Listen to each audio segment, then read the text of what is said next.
오늘 본문 이야기는 야곱이 부자 된 이야기입니다. 기적 같은 일이 야곱의 삶에 일어납니다. 오늘 말씀을 들으면서 우리 성도님들 마음에 이런 기대가 심어졌으면 좋겠어요. 주여, 내 삶에도 이런 역사 일으켜 주시옵소서. 어떻게 된 일입니까? 야곱이 형 에서를 속이고 형의 장자권을 가로챘습니다. 에서가 화가 나서 야곱을 죽이려 했습니다.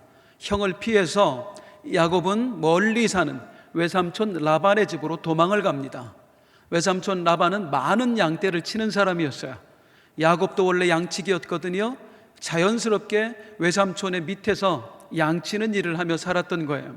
하루는 야곱이 외삼촌과 함께 임금 협상을 벌입니다. 외삼촌, 제가 많은 건 안 바랍니다. 양이 새끼를 낳으면, 흰 양을 낳으면 외삼촌이 다 가지십시오. 그리고 무늬 있는 것을 낳으면, 색깔 있는 것들을 낳으면 그것만 저에게 주십시오. 이렇게 해서 임금 협상이 타결이 됩니다. 그리고 나서 곧바로 야곱이 어떤 일을 하냐면 나뭇가지를 꺾어다가 얼룩무늬를 만드는 거예요. 이 얼룩무늬를 양들이 교미할 때 보여주는 거예요. 그랬더니 나중에 양이 새끼를 낳는데 태어나는 족족 무늬 있는 것들만 태어났습니다. 그래서 야곱이 부자 된 이야기가 오늘 본문 이야기입니다. 제가 만약에 오늘 이 본문의 이야기를 여기 가까이 있는 대학교에 가서 생물학을 전공하는 학생들에게 해주면 저한테 뭐라고 할까요? 아저씨 미쳤어요? 그게 과학적으로 말이 돼요? 할 거예요. 제가 이제 결혼을 했는데, 지금 했다는 얘기는 아니고요. 결혼하고 이제 시간이 지나면서 아이가 생겼습니다. 첫 아이가 생겼는데 얼마나 좋아요.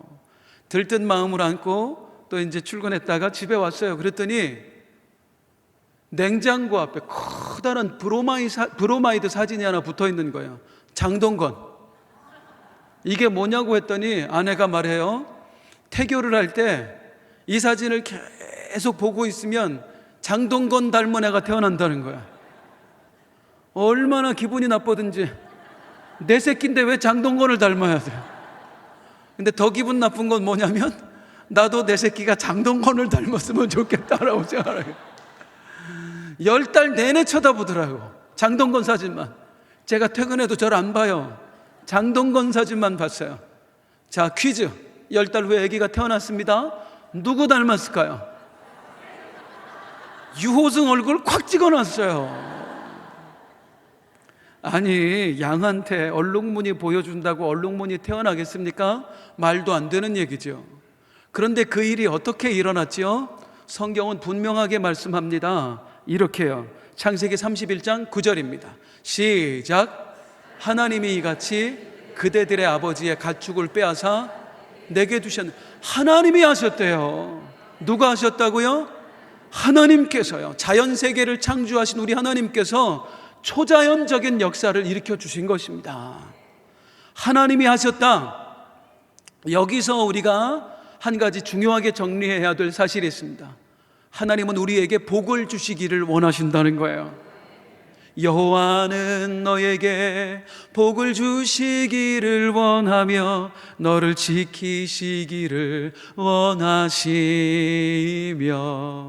땅에 기름진 것으로 하늘에 신령한 것으로 너를 복 주시고 그쵸 너를 복 주시고 복 주시기를 원하시는 하나님이에요. 그런데 우리 그리스도인들 중에 복을 이야기하면 경기를 일으키는 분들이 있어요. 복을 구하는 건 성경적이지 않다는 거예요. 그런데 성경은 우리에게 분명히 말씀합니다. 하나님은 우리에게 복 주시기를 원하십니다. 아니요. 그 복은 영적인 복을 말하는 거잖아요. 하나님께서 언제 물질의 복을 말하셨습니까? 건강의 복, 세상적 복을 말하셨습니까? 성경에 분명히 나와 있습니다. 하나님은 아브라함에게 애굽 왕 바로를 통해서 큰 재물을 주셨어요. 이삭은 하나님으로부터 100배의 재물, 100배의 축복을 받았습니다. 솔로몬은 그가 구하지도 않았던 엄청난 재물을 하나님으로부터 받았습니다. 하나님이 우리에게 복 주시기를 원하신다 할 때에 그 복은 단순히 영적인 복만 이야기하는 거 아니에요. 재물의 복도 이야기합니다. 건강의 복도 이야기합니다. 하나님의 축복은, 하나님의 복은 전인적인 복입니다. 물론 물질이 하나님보다 앞서서는 절대로 안 됩니다. 하나님보다 물질이 우선된 사람에게 재물이 주어지면 결코 복이 아니에요. 그건 화입니다. 하지만 하나님이 중심된 사람에게 주어지는 재물은 하나님 나라를 세워가는 큰 도구가 되는 거예요. 이제 9월이 되면 저와 이제 우리 교회 성도님들 몇 분이 함께 미국 창조과학 탐사 투어를 다녀오게 됩니다. 거기에 가면은요, 하나님의 창조를 두 눈으로 볼 수가 있어요. 그 흔적들을, 하나님의 초자연적인 역사들을 확신하게 돼요. 진화론과 같은 이 세상의 거짓 논리에 절대 휘둘리지 않을 수 있는 지식, 그리고 믿음 볼 수 있는 눈이 마음에 심겨질 수 있습니다. 여러분 모두를 축복합니다. 이번엔 안 되더라도 모두가 나중에 꼭 갈 수 있길 주님의 이름으로 축복합니다. 아멘 한 분만 그렇게 되시기를 바랍니다. 지금 말고요. 다 가셨으면 좋겠어요. 그런데 우리가 거기에 가서 그 일을 확인하는 일이 우리에게도 참 유익이 되겠지만, 우리에게도 필요한 일이지만, 사실은 우리보다는 우리 다음 세대들이 더 급해요. 저는 정말 하나님께 기도하고 있어요. 하나님, 우리 아이들 모두가 거기 다녀올 수 있도록 은혜를 베풀어 주세요. 문제는 돈이잖아요. 돈이 있어야 보내잖아요. 미국에 있는 어떤 분의 이야기를 들었어요. 우리도 걱정이지만 미국의 다음 세대를 정말 걱정입니다. 특별히 교포 2세, 3세 아이들 믿음 다 잃어버리고 있어요. 어느 분이 이 창조과학 탐사 투어에 다녀와서 은혜 받은 거예요. 야, 마음에 하나님이 감동을 주셔서 우리 다음 세대 아이들을 섬겨야 되겠다. 그래서 다음 세대 아이들 거기에 후원을 하는데, 한 번 모두를 하는 게 아니라 거기 특별한 때가 있어요. 한 번 후원을 하는데 한국 돈으로 5천만 원씩을 보내는 거예요. 이 일을 이분이 몇 번을 했느냐면 10번째가 훨씬 지나가도록 그 일을 현재 하고 있습니다. 이분의 헌신으로 인해서 정말 많은 아이들이, 학생들이, 젊은이들이 믿음을 회복했어요. 하나님께 자기의 인생을 드리겠다고 결단하고 있어요. 돈은 이렇게 쓰는 겁니다. 이게 진짜 복된 부자입니다. 다시금 성도님들 모두를 주님의 이름으로 축복합니다. 복된 부자 되세요. 하나님으로부터 재물의 축복 받아서 멋지게 쓰다가 하나님 품에 안 계세요. 야곱이 부자가 되었습니다. 누가 하신 일이에요? 하나님이 하신 일입니다. 그러면 중요한 것, 하나님께서 왜 야곱에게 일하셨는가? 하나님은 언제 우리에게 일하시는가? 오늘 본문에서 우리 하나님께서 그 이유를 직접 말씀해 주십니다. 야곱아, 내가 왜 널 위해 일했는지 아니? 하면서 한 가지씩 설명해 주세요.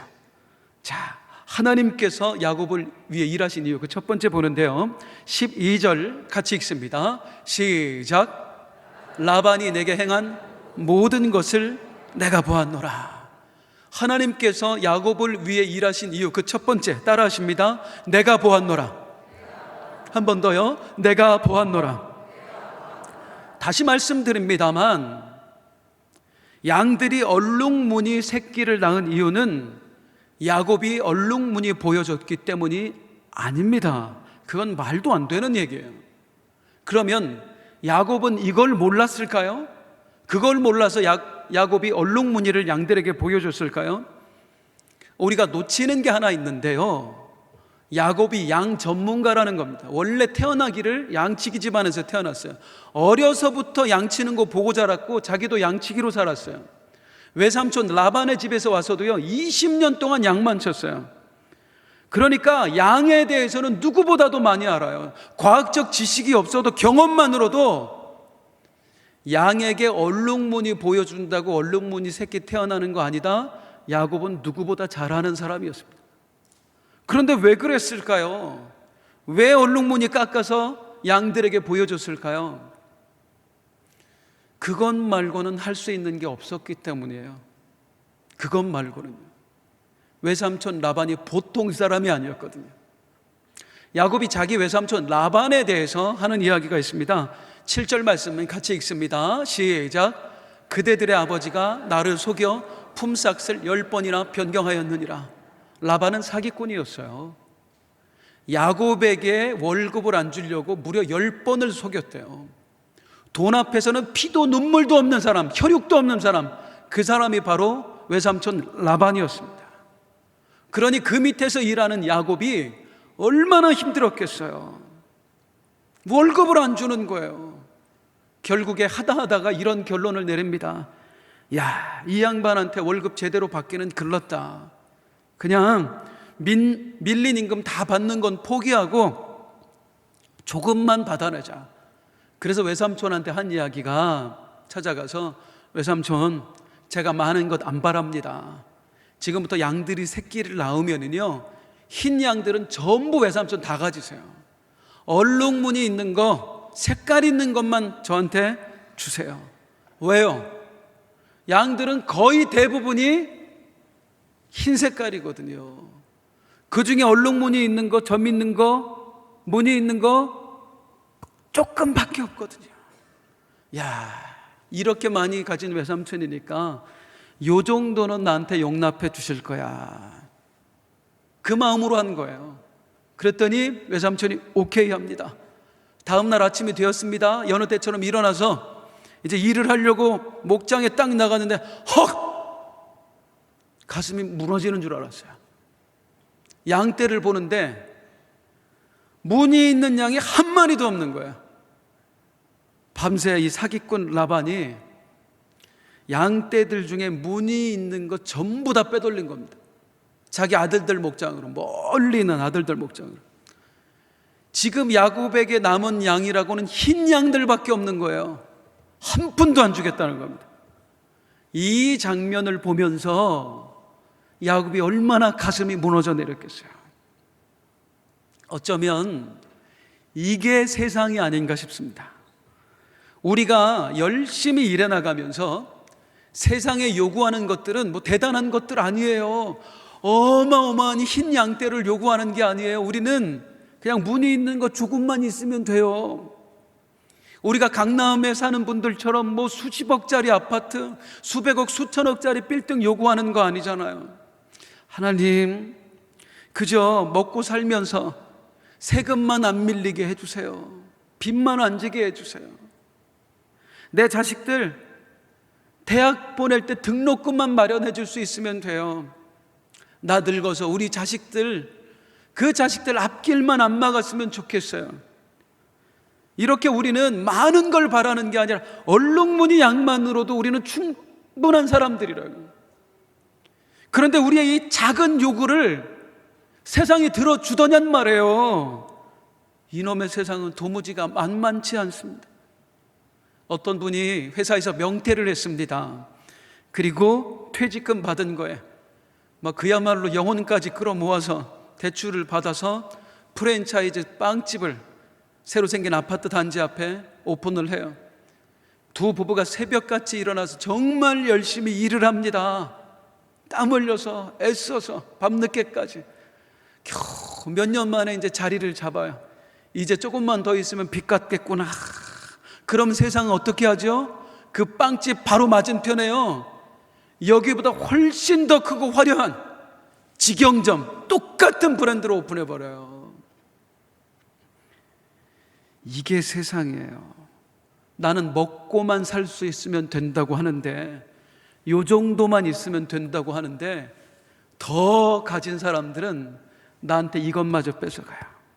평생 수고해서 벌어놓은 퇴직금마저 뺏어가요. 이게 세상입니다. 야곱에게 그 일이 일어났어요. 얼룩무늬 양이면 충분합니다 했는데 외삼촌이 그것마저 다 뺏어가. 야곱한테 이제 아무것도 안 남습니다. 이 상황에서 야곱이 뭐 해요? 나뭇가지 꺾어다가 얼룩무늬 깎아 만드는 거예요. 왜요? 양떼들 교미할 때 보여주려고 그 심정을 한번 생각해 보세요. 야곱도 이렇게 해서 안 되는 일이라는 거 알고 있었다고요. 뻔히 안 되는 일인 줄 알면서 이러고 있는 자신이 얼마나 한심했을까. 아이고 이 등신아, 이런다고 흰 양이 얼룩무늬 되냐. 그런데 가만히 있을 수가 없는 거예요. 왜? 처자식이 있으니까. 야곱의 처 아내만 4명, 뭐 하려고 그렇게 했는가 모르겠어요. 자식은 몇 명이에요? 성경에 나온 것만 딸 하나 포함해서 13명입니다. 다 이름만 나온 것만 그러니까 딸 자식 아들하고 비슷하게 나왔으면 거의 한 20명은 됐을 거예요, 자식이. 이 처자식 먹여 살리려면 야곱 입장에서 뭐라도 해야 되는 겁니다. 그래서 안 되는 거 뻔히 알면서, 이거 나무 깎아봐야 소용없는 거 뻔히 알면서 이거 하고 있는 거예요. 어쩌면 이거라도 안 하면 야곱이 버텨낼 수 없었을 거예요. 그런데 기적이 일어납니다. 흰 양이 새끼를 낳는데 낳는 족족 아롱진 거, 점 있는 거, 검은 거, 무늬 있는 것들이 태어나는 거예요. 할렐루야. 이 일을 누가 하셨다고요? 하나님이 하셨다고요. 하나님이 왜 그렇게 하셨다고요? 내가 보았노라. 야곱아, 너의 억울함, 너의 원통함 내가 봤어. 네가 외삼촌한테 또 한 번 속아서 그 원통하고 분한 마음을 가지고 나뭇가지 깎고 있을 때에, 네 스스로가 너를 바보라고 외치면서 울부짖고 있을 때에, 야곱아, 내 아들아, 내가 너를 보고 있었다. 사랑하는 성도님들, 세상에서 억울한 일 당하셨습니까? 혹시 사기를 맞으셨나요? 정말 믿었던 사람에게 배신을 당하셨습니까? 정말로 열심히 살아보려고 노력했는데 여러분에게 돌아온 것은 실패와 절망뿐입니까? 우리 모두에게 이 시간 하나님께서 당신의 음성을 들려주십니다. 사랑하는 아들아, 내 딸아, 내가 너를 보고 있다. 보고 계시는 하나님이에요. 보고 계시는 하나님. 하나님이 나를 보고 계십니다. 할렐루야. 그러니까 성도님들, 무슨 일이 잘 안 된다고 해서요, 마치 하나님이 없는 것처럼 생각하지 마세요. 야곱에게는 어땠어요? 하나님이 15년을 침묵하셨어요. 외삼촌이 10번이나 품삯을 속이면서 사기를 치는데 하나님이 아무 일도 안 하고 계셨어요. 그때 야곱 입장에서는 마치 하나님이 없는 것처럼 느껴졌습니다. 아니, 하나님이 나를 버리신 것처럼 느껴졌습니다. 그런데 아니라는 거예요. 내가 너를 보았노라. 네가 그 억울한 일을 당할 때에, 네가 눈물 짓고 있을 때에, 네가 한숨 쉬고 있을 때에 내가 너를 다 보고 있을 때, 그리고 보셨던 하나님께서 가장 알맞은 때에 당신의 놀라운 은혜를 베풀어 주셨던 것입니다. 나를 보고 계신 하나님, 이 하나님 붙들고 다시 일어날 수 있길 주님의 이름으로 축복합니다. 야곱아, 내가 왜 널 위해 일했는지 아니? 그 두 번째입니다. 우리 31장 13절 말씀 시작. 나는 베델의 하나님이라. 하나님께서 야곱을 위해 일하신 이유 그 두 번째는 따라하십니다. 나는 베델의 하나님이라. 한 번 더요. 나는 베델의 하나님이라. 여기 베델의 하나님이라는 게 무슨 뜻이에요? 베델에서 과연 무슨 일이 있었습니까? 지금으로부터 약 20년 전 일입니다. 야곱이 자기를 죽이려고 하는 형을 피해서 광야를 질주하고 있었습니다. 하나님, 하나님, 목숨만 살려주세요. 목숨만 살려주세요. 쉼없이 도망치다가 탈진하여 지쳐 쓰러집니다. 그리고 광야 한가운데서 돌베개 베고 그냥 잠들어 버리는 거예요. 그때 그의 꿈속에 우리 하나님이 나타나십니다. 하나님께서 야곱에게, 이 지쳐있는 야곱에게 언약을 주시는데요, 그 언약이 창세기 28장 15절 같이 읽습니다. 시작. 내가 너와 함께 있어 네가 어디로 가든지 너를 지키며 너를 이끌어 이 땅으로 돌아오게 할지라. 내가 내게 허락한 것을 다 이루기까지 너를 떠나지 아니하리라 하신지라. 할렐루야. 이게 지금으로부터 하나님의 은혜를 입기 20년 전에 하나님으로부터 받은 언약의 말씀이에요. 하나님께서 왜 야곱을 위해 일하셨어요? 이 언약 때문이에요. 하나님이 이 언약 때문에, 아니 이 언약에 따라서 야곱이 어디로 가든지 그를 지켜주셨습니다. 그와 함께 하셨습니다. 그를 바라봐 주셨습니다. 그에게 복을 주셨습니다. 그동안은 야곱은요, 하나님께서 이 언약을 잊어버린 줄 알았어요. 왜? 아무 일도 안 일어나니까요. 아니, 사실은 하나님이 잊어버리신 게 아니라 야곱 자신도 잊어버리고 살았어요. 만일 야곱이 이 언약을 기억하고 있었더라면, 그가 억울한 일 만났을 때, 힘든 일 만났을 때 어떻게 해야 정상입니까? 하나님, 약속해 주셨잖아요. 나 지켜주신다고요. 돌보아 주신다고요. 하나님이 약속해 주셨잖아요.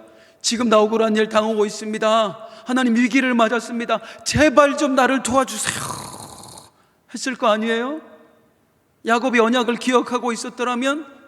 그런데 아니에요. 성경 어디에도 이때까지 야곱이 기도했다는 말 단 한마디도 안 나옵니다. 하나님이 주셨던 언약을 야곱도 잊고 있었던 거예요. 그런데요, 언약을 받은 야곱은 그 언약을 잊어버렸는데 언약을 주신 하나님은 안 잊어버리셨다는 겁니다. 야곱이 언약을 잊어버렸음에도, 야곱이 하나님을 찾아 구하지 않음에도 언약하셨던 하나님이 스스로 야곱을 위해 그 언약을 지키시기 위해서 일하시는 거예요. 내가 너와 함께 있어 어디로 가든지 너를 지키며 너를 떠나지 아니하리라. 이게 실제가 되게 하시는 거예요. 근본에 제가 열방대학의 성도님들의 기도로 정말 은혜롭게 잘 다녀왔습니다. 참 감사한 일이 많았는데 그 중에 한 가지 이야기를 드리겠습니다. 이해를 좀 하고 들어주셨으면 좋겠어요. 제가 작년에 위임을 받고 나서 잠을 못 잤어요. 많은 분들이 축하한다 그러지만 이 부담감 때문에요. 과연 내가 할 수 있을까? 유재명 목사님만큼 할 수 있을까? 성도님들이 나한테 실망하지는 않을까? 그러는 중에 하나님께서 저에게 주셨던 음성이 있습니다. 말씀으로. 제가 그 말씀을 그 다음 주, 또 그 다음 주 2주 연속 이 주일 강단에서 설교를 했었어요. 사사기 6장에 나오는 기드온의 이야기, 그 말씀을 하나님이 저에게 주셨어요. 기드온에게 하나님이 나타나셔서 큰 용사야, 내가 너를 쓸 거다. 그랬더니 기드온이 뭐라고 해요? 못해요. 나는 부족해요. 연약해요. 나같이 작은 자가 어떻게 할 수 있어요? 아니다. 너는 큰 용사다. 내가 너와 함께 할 거다. 하나님이 그 말씀을 두려워하고 있는 저에게 주셨거든요. 그리고 저는 이 강단에서 그 말씀을, 하나님이 나에게 주셨던 말씀을 설교한 거예요. 그 이후에 1년 반 동안 제 가슴을 지배하는, 마음을 지배하는 감정들이 있었습니다. 참 감사하고 고맙고 또 성도님들 바라보면 기쁘고 행복하고 이런 감정들. 그런데 그 모든 감정들을 누를 만큼 사실은 제 마음을 가장 강하게 지배하고 있는 감정이 1년 반 동안 있었습니다. 바로 두려움이었습니다. 이해하고 들어주세요. 가끔 꿈을 꿔요. 성도님들이 저라는 사람에게 실망해서 교회를 떠나가는 꿈을 꿔요. 이 두려움에 사로잡혀 사는 거예요. 안 그런 척하면서. 아내에게도 얘기해 본 적이 없어요. 그렇게 이 두려움 속에 사로잡혀 있다가 제가 이번에 열방대학 연수를 다녀온 거예요. 많은 프로그램이 있었는데 그 중에 하나가 뭐냐면 미국에서 오신 목사님 네 분과 함께 중보하면서 하나님이 들려주시는 음성을 나누는 시간을 가졌어요. 선교사님이 함께 옆에서 통역을 해주면서 있었는데 그분들이 이제 함께 기도하는 중에 저를 위해 기도하면서 이 두 내외가 갑자기 이렇게 얘기하는 거예요. 목사님, 이런 말씀 드려도 될지 모르겠습니다만 목사님에게 큰 두려움이 느껴집니다. 두려움이 있다고 하나님이 알려주십니다. 깜짝 놀라요. 제 아내가 옆에서 깜짝 놀라요. 네, 사실은 제 안에 두려움이 가득합니다. 그랬더니 두 분이 함께 뭐라고 얘기하냐면 하나님께서 또 다른 음성도 들려주셨습니다. 하나님께서 목사님을 큰 용사로 불러주셨대요. 목사님에게 많은 이들을 이끌어갈 수 있는 지도력을 주셨대요. 하나님이 목사님을 사사기 6장에 나오는 기드온처럼 쓰시겠대요. 그 얘기를 딱 듣는데요, 눈물이 나오는 거예요. 저는 1년 반 전에 하나님의 말씀을 받았지만 어쩌면 잊어버렸거든요. 놓아버렸거든요. 하나님이 주신 음성이 아니라 내가 그냥 생각한 것 수도 있어 했거든요. 그런데 하나님이 머나먼 곳에서 생전 얼굴도 보지 못했던 사람, 나라는 사람에게 대해 전혀 모르는 사람들, 그것도 우리나라 사람도 아니고 미국 사람, 그 사람들의 입술을 통해서 두 사람에게 당신 안에 두려움이 있거든요, 말씀 주셨어요. 하나님이 큰 용사로 불러주셨대요. 지도력을 주셨대요. 기도원처럼 쓰신대요. 나는 그 약속을 잊어버렸는데 우리 하나님은 안 잊어버리셨구나. 다시 용기가 막 시작해요. 용기를 가지고 왔습니다. 제가 우리 하나님, 그분에게는 수많은 능력이 있지만 그 중에 정말 감사한 능력은 우리에게 하신 약속을 절대로 안 잊어버리신다는 거예요. 20년이 되었든 30년이 되었든 50년이 되었든 나에게 약속하신 것을 반드시 이루시는 하나님, 그분을 가슴에 품으시길 주님의 이름으로 축복합니다. 아무리 전해도 믿지 않는 가족들이 내 복음 전하는 것을 외면하고 있습니까? 아무리 기다려도 방황하는 자식이 내 품으로 돌아오지 않고 있습니까? 아무리 하나님께 부르짖어 기도해도 사업장의 어려움이 풀려지지 않고 있습니까? 그래서 원통하고 분하십니까? 아니요. 우리 두려워하지 말고 주님께서 우리 모두에게 연초해 주셨던 그 약속의 말씀 다시 한번 붙들고 살아내봐요. 우리 주먹 꽉 쥐고 두 손 꽉 쥐고요, 한번 따라해 보실래요? 약속하신 하나님, 행하시는 하나님, 성취하실 하나님, 한 번 더 약속하신 하나님, 행하시는 하나님, 성취하실 하나님. 아멘. 언젠가 반드시 우리에게 이 하나님의 결국을 보게 하실 줄로 믿습니다. 언약이 실제가 되는 걸 보게 하실 줄로 믿습니다. 야곱아, 내가 왜 널 위해 일했는 줄 아니? 그 세 번째, 우리 13절 말씀 다 읽어볼게요. 시작. 나는 베델의 하나님이라. 내가 거기서 기둥에 기름을 붓고 거기서 내게 서원하였으니 지금 일어나 이곳을 떠나서 내 출생지로 돌아가라 하셨느니라. 하나님께서 야곱을 위해 일하신 세 번째 이유는 따라하십니다. 네가 내게 서원하였으니. 과거에 하나님께서 베델의 언약을 주실 때에 내가 너와 함께 있어 너를 떠나지 아니하고 너를 지켜주리라, 너에게 복을 주리라, 그 언약을 주셨을 때에 이 하나님의 언약을 받은 야곱은 너무나 감동합니다. 그리고 하나님께 이런 서원을 올려드립니다. 창세기 28장 20절에서 22절 말씀 같이 시작. 야곱이 서원하여 이르되 하나님이 나와 함께 하셔서 내가 가는 이 길에서 나를 지키시고 먹을 떡과 입을 옷을 주시어 내가 평안히 아버지 집으로 돌아가게 하시오면 여호와께서 나의 하나님이 되실 것이요 내가 기둥으로 세운 이 돌이 하나님의 집이 될 것이요 하나님께서 내게 주신 모든 것에서 10분의 1을 내가 반드시 하나님께 드리겠나이다 하였더라. 하나님이 약속해 주시니까 감동했어요. 그래서 서원하는데 그 서원의 내용을 요약하면 하나님 나와 함께 해주시겠다는, 지켜주시겠다는 그 약속 하나님이 지켜주시면은요 내가 반드시 이곳 가나안 땅, 여기 베델로 돌아와서 이곳을 성전 삼고 내 평생 하나님을 예배하며 살게요. 하나님께 드려지며 헌신자로 살게요. 이게 야곱이 하나님께 드렸던 서원입니다.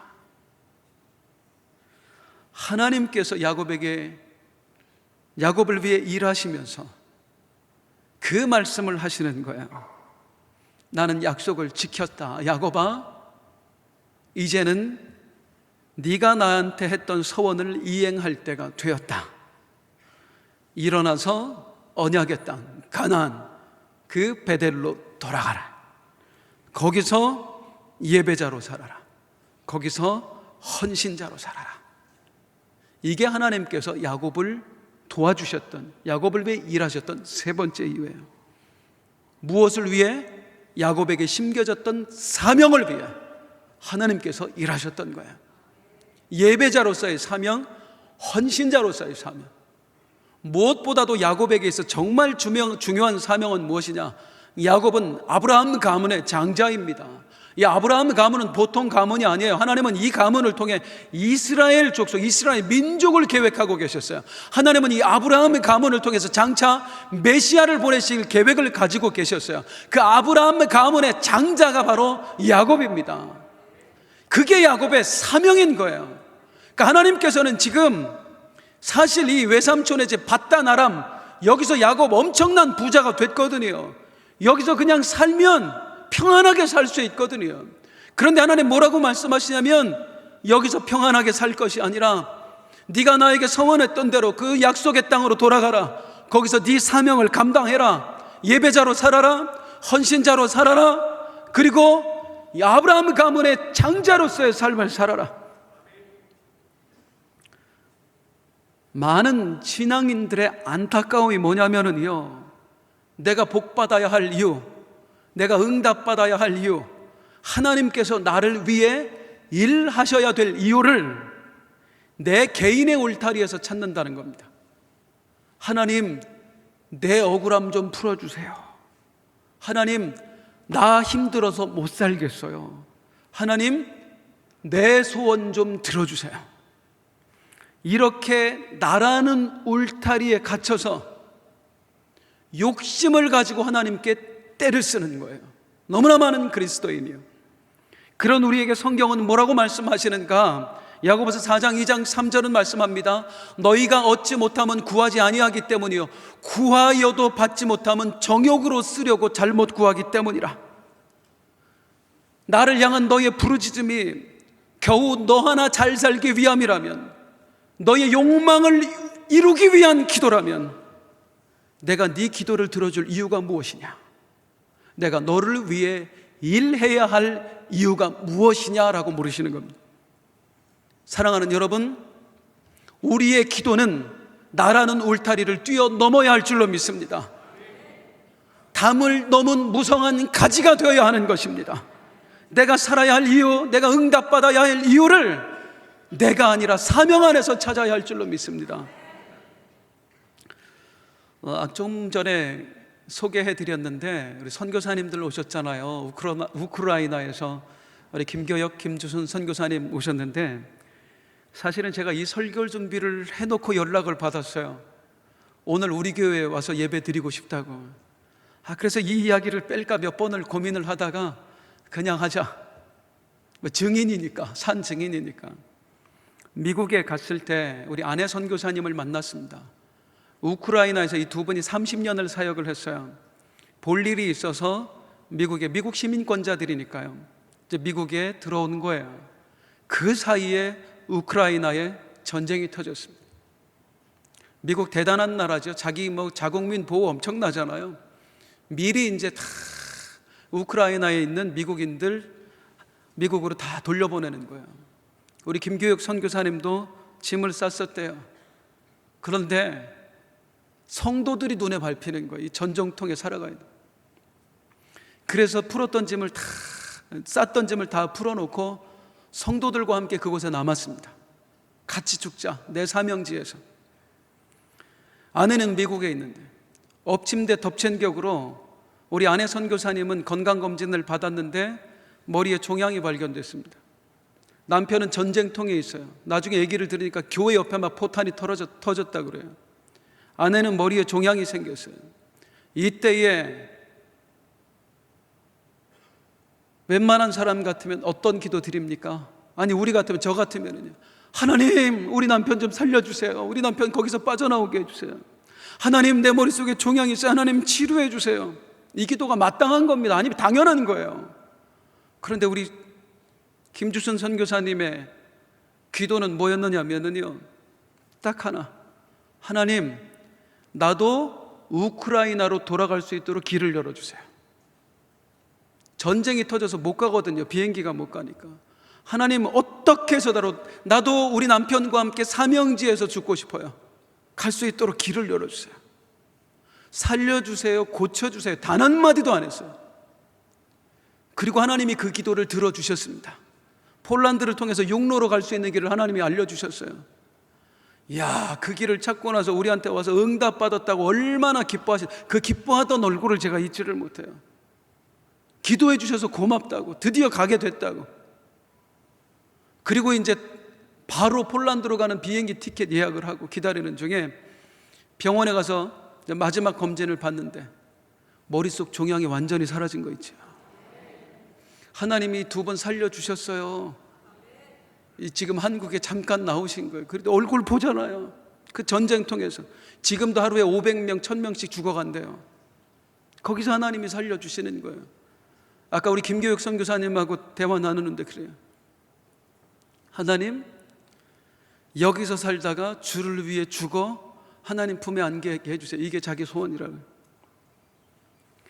우리가 언제 하나님의 은혜를 입습니까? 사명을 붙들고 위해 살 때입니다. 하나님을 위해 살 때입니다. 그때 하나님께서 나를 위해 일하시는 게 너무나 큰 기쁨이 되고 보람이 되시는 거예요. 사랑하는 성도님들, 평소에 성도님들께서 우리 하나님께 구하는 그 기도 제목은 어떤 내용입니까? 그 기도에 과연 영적인 것들이 계산되어 있습니까? 내가 아니라 남을 위한 기도가 포함이 되어 있습니까? 만약에 하나님께서 나에게 복을 주셔서 내 사업장을 정말 크게 해주신다면, 엄청난 재물을 나에게 주신다면, 하나님이 나에게 역사하셔서 꽉 막혀있는 내 앞길을 활짝 열어주신다면, 솔직히 스스로에게 대답해 보세요. 뭐가 제일 먼저 하고 싶었어요? 제일 먼저 하고 싶었던 게 뭐예요? 우리의 삶뿐만 아니라 우리의 기도 제목에도 분명하고 확실하게 하나님이 내게 담아주신 사명이 품어져야 합니다. 하나님, 우리 사업장에 복 주세요. 왜? 주님 나라를 위해 더 많이 드려지고 싶어요. 하나님, 나에게 건강 좀 주세요. 왜? 주의 교회를 위해 봉사하고 싶어요. 마음껏 나도 나가서 사람들에게 복음 전하고 싶어요. 하나님, 우리 아이 앞길 좀 열어주세요. 왜? 이 아이 장차 하나님께 바울처럼 살다 가게 하고 싶어요. 베드로처럼 살다 가게 하고 싶어요. 이렇게 우리가 하나님의 꿈을 이루어드리고 싶다고 하는 분명한 목표를 가지고 사명 안에서 부르짖을 때에 하늘 보좌를 움직일 수 있는 거 아니겠어요? 나를 위해 일하시는 하나님에게 기쁨이 넘쳐나는 것 아니겠어요? 목사님, 나는 이미 그렇게 기도하고 있습니다. 하나님이 물질 주시면 드리겠다고 하고 있어요. 하나님이 건강 주시면 열심히 드려지며 살아가겠다고 하고 있어요. 우리 하나님 어떤 하나님이냐면요, 중심을 보시는 하나님이에요. 하나님이 들으시는 건 내 입술에서 나오는 고백이 아니에요. 내 심령 깊숙한 곳에서 외치는 내 욕망을 하나님이 들으세요. 내가 아무리 입술로 하나님 나라를 위해 살고 싶습니다, 하나님께 드려지고 싶습니다, 모든 것 바치며 살게요, 그러니 복을 주세요라고 얘기해도, 아니 심지어 나도 그렇게 믿으며 기도할지라도 나도 모르는 나를 아시는 분이 그분이세요. 그 입술의 고백이 진짜인지, 내 영혼에서 어떤 소리가 들리는지 하나님이 아신단 말이에요. 하나님, 입술의 고백뿐만 아니라 내 마음의 소원도 하나님이 먼저이게 하여 주시옵소서. 나보다 하나님 나라가 우선되게 하여 주시옵소서. 그래서 나도 복받는 인생으로 살아가게 하여 주시옵소서. 사랑하는 성도님들, 요즘 여러분의 삶은, 여러분의 형편은 어떻습니까? 혹시 힘들고 어려운 일을 만나셨나요? 지푸라기라도 잡는 심정으로 대출받을 곳 알아보고 계십니까? 마지막이라는 심정으로 또 다른 병원 찾아보고 계십니까? 내가 할 수 있는 것이 아무것도 없을 때에, 그때 우리는 하루빨리 깨달아야 합니다. 나를 도우실 분은 하나님밖에 없다. 하나님밖에 없어요. 그런데요, 너무나 감사한 건 그 하나님이 정말로 나를 돕고 싶어 하신다는 것, 나를 위해 일해주고 싶어 하신다는 것.